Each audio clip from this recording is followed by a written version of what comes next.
Assalamualaikum. Hai semuanya. Kami dari kelompok 6, dosen pengampuh Ahmad Fadil Mediwinata SEMM yang beranggotakan Nadia Anggraini 1830-20-31-30, Okta Nurli Alfionita 1830-20-31-37, dan Okta Rinda Dwi Cahya 1830-20-31-38 akan menjelaskan materi tentang laba per saham atau earning per share. Apa sih laba per saham itu? Saya akan menjelaskan laba per saham. Laba per saham atau EPS, earning per share, adalah data yang banyak digunakan sebagai alat analisis keuangan. EPS dengan ringkas menyajikan kinerja perusahaan dikaitkan dengan saham beredar. Laba per saham adalah laba per lembar saham yang dihasilkan dari distribusi laba bersih setelah pajak atau EAT dengan total saham. Selain itu, laba per saham memiliki manfaat bagi suatu perusahaan dan juga investor. Yang pertama, laba per saham tertinggi berarti cukup menguntungkan untuk membayar lebih banyak uang kepada pemegang sahamnya. Kedua, perbandingan IPS terhadap dua perusahaan yang sama dapat digunakan oleh investor untuk menentukan kinerja dari suatu perusahaan.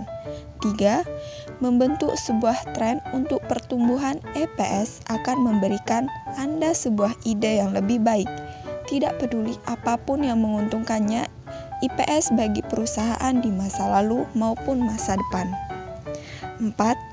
Beberapa perusahaan, terutama yang terlibat dalam teknologi, dapat menginvestasikan keuntungan mereka untuk meningkatkan minat bisnis.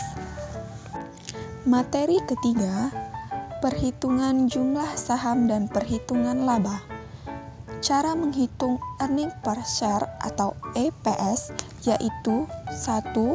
Carilah data dari laba bersih yang ada pada tahun lalu.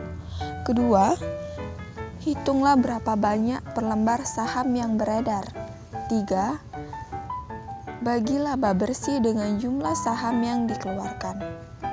Sebagai contoh, perusahaan XXZZ mempunyai saham yang beredar sebanyak 1 juta lembar pada tahun 2006. Laba bersih setelah pajak adalah 1 miliar rupiah. Perusahaan A kemudian memutuskan untuk membagikan 10% dividen atau 100 miliar rupiah kepada pemegang sahamnya.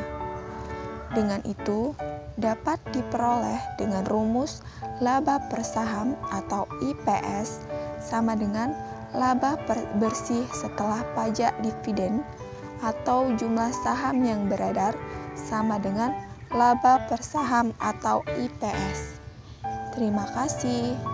Semoga bermanfaat. Wassalamualaikum warahmatullahi wabarakatuh.